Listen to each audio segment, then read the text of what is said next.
देखो अगला क्वेश्चन क्या, if alpha and beta are zeros of the polynomial 5x² plus 3x minus 7, ठीक है, हमको वैल्यू फाइंड करने की one by alpha plus one by beta की, कोई दिक्कत यार नहीं है। चलो सम आप जीरोस निकाल लो, सम आप जीरोस अल्फा प्लस बीटा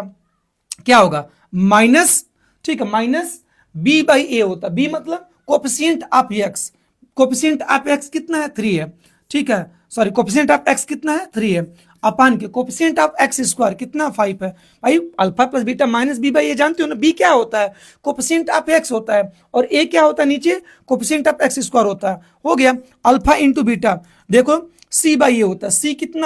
कितना -7, कांस्टेंट टर्म कितना -7, ए कितना coefficient of x square minus कितना है बोलो, और कोफिशिएंट ऑफ एक्स स्क्वायर 5 है, तो अल्फा प्लस बीटा ये हो गया, अल्फा इंटू बीटा ये हो गया। हमको क्या निकालना है, देखो क्या निकालना है, किसकी value 1 by alpha plus 1 by beta की वैल्यू, कोई बात नहीं है, आप इसको क्रॉस मल्टीप्लाई करके सॉल्व कर लो, ये हो जाएगा बीटा, अल्फा को 1 में करोगे तो अल्फा, इन दोनों को आपस में करोगे अल्फा बीटा, इसको पुनः सिंप्लीफाई करोगे तो बीटा प्लस अल्फा को आप अल्फा प्लस बीटा लिख सकते हैं, ठीक है, क्यों लिख सकते हो भाई, commutative of addition A plus B plus A same होता है, उसी प्रकार से beta plus alpha alpha beta same होगा। वैल्यू पुट कर दो भाई, अल्फा प्लस बीटा की वैल्यू कितना बच्चा,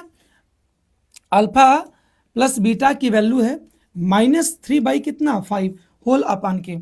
अल्फा इंटू बीटा की वैल्यू कितनी है -7 अपान के कितना 5। अब देखो दोनों का डिनोमिनेटर सेम है तो कैंसिल कर दो, फाइनली बचा क्या -3 अपान के -7, ये माइनस से माइनस भी कैंसिल हो जाएगा, तो फाइनली आ गया क्या कितना 3/7। ऑप्शन में है क्या कोई, बिल्कुल है, सी ऑप्शन आपका सही होगा। कुछ भी ना दिया था बेटा, इसकी जीरोस अल्फा और बीटा दिया था, तो इसका हमको वैल्यू पूछ रहा था, क्या करोगे आप, कुछ नहीं करना है, सम ऑफ जीरोस निकाल लो, माइनस बी बाई ए होता है, बी क्या होता है कोफिशिएंट ऑफ एक्स होता है, ए क्या होता है कोफिशिएंट ऑफ एक्स स्क्वायर होता है, प्रोडक्ट ऑफ जीरोस निकाल लो, कांस्टेंट टर्म अपन के coefficient of x square, constant term -7 है, कोफिशिएंट ऑफ एक्स स्क्वायर 5 है। अब इसकी वैल्यू निकालनी है, इसको सिंप्लीफाई करो, माने इसको आप एक्सप्रेस कर लीजिए अल्फा प्लस बीटा और अल्फा इंटू बीटा के रूप में, तो सिंप्लीफाई करोगे तभी होगा, क्रॉस मल्टीप्लाई करके सॉल्व कर देना, alpha plus beta by alpha into beta हो जाएगा, अल्फा प्लस बीटा की वैल्यू रख दो, अल्फा इंटू बीटा की वैल्यू रख दो, दोनों का डिनोमिनेटर सेम उड़ा दो, -3 बाई -1 बचेगा, -7 माइनस काटा 3/7, ऑप्शन नंबर क्या हो जाएगा सी, कुछ भी नहीं, देखो क्वेश्चन नंबर 5 सिंपल था।